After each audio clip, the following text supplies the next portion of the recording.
Mili avattusa trotta, prosa di si sposu in sto garco, l'hanno subisu in sto garco, Buongiorno a tutti. Dai domo a domo, qualche consiglio personale per ascoltare sul disco che non spiagane e sul libro che non spiagane, un disco e più di uno libro. Possiede sicuramente per contendere come mai questo sconsiglio il venini da una limba, che è sa mia, Susaldo, e Bonnaro che è un augurio di Sardegna in tempo all'estero, volta a Berres al frontera, possa tornare a vivere e accogliere sosi stranzos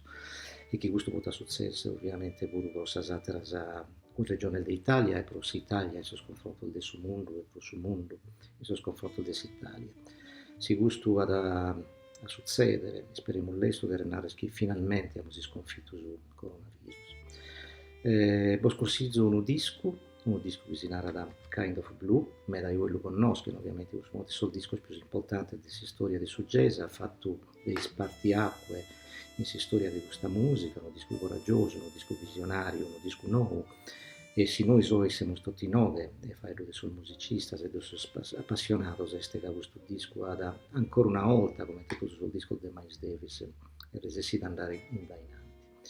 Un disco sul 1959, registrato in suo studio della Columbia a New York, in sa 30ª strada, un disco registrato in dual dies, diversa strassato, su 2 di Malto e su 22 di aprile del suo 29. Su produttore discografico vidi Teo Macero, che è stato a fianco di Miles sul momento significativo più importante delle sue produzioni sue dal suo punto di vista discografico, e su gruppo vidi composto dai Cano Baladerley su sax alto, John Coltrane su sax tenore, Bill Evans su piano volte con Winton Kelly in un unico pezzo che è Freddy Freeloader, noi schifo proitte, ma sicuramente poi in sul libero di post consiglio lo potremo scoprire, e poi Paul Chambers su contrabbasso e Jimmy Cobb a sa batteria. Ovviamente Miles Davis, figli su leader di questo progetto, un disco che era ascoltato de villa, come te si va con sul libero, che erano sempre leggito questo capitolo uno al fianco di Assattero. Un disco che era ascoltato de villa, su capitolo non sono meda,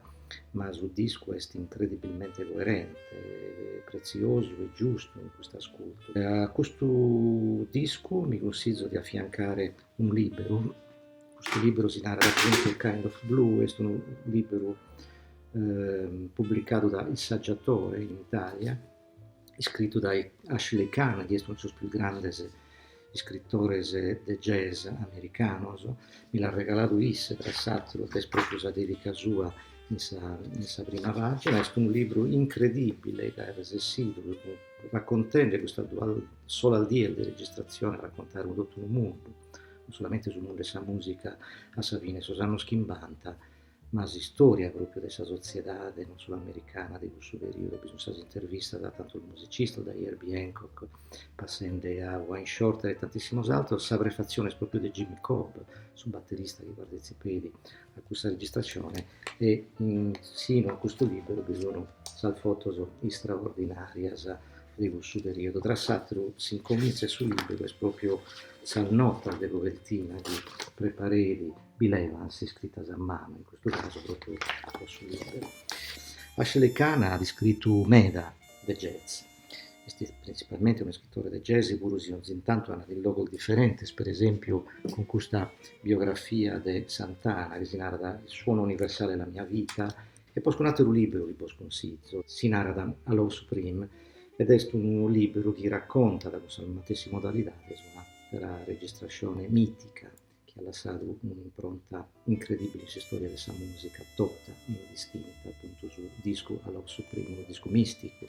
un disco religioso di John Coltrane, tra i suoi più importanti della produzione sua. Su consiglio, come te narremo prima, è di non filmare a uno pezzo, di non filmare a So What, per esempio, ma di intendere tutto sul disco, e tra sospezzo e gusto, poi consiglio uno in particolare che è Blue in Rain, un pezzo bellissimo. Io l'ho registrato in una versione diversa, mi pare a Ralph Towner, in un disco di stessi WCM, uno va a fare disegnare chiaro scuro sul disco, e Blue and Green e alcuni dei sospetti che sono inseriti in questo disco e che rappresentano l'atmosfera, la filosofia, lo spirito che permea completamente questa registrazione. Buonos ascoltos e buona lettura.